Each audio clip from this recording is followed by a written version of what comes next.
I'm learning how to pare with a chisel. So that's a chisel I'm using, and this is just a sacrificial pine that I'm trying to learn to pare. So just to slice off a section. I need to build my physical strength. It's coming along.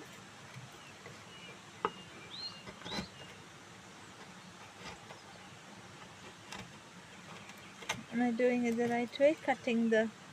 So I'm going with the edge, cutting it, and then paring it along. Yeah. Cut and pare it along. So I'm using this finger to guide, but making sure my palm's behind so that if it does slip, it doesn't cut my palm, the back of my hand.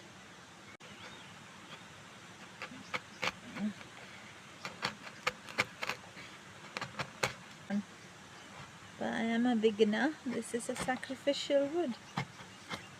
I'm just learning how to do it. My hands are sore, so stop.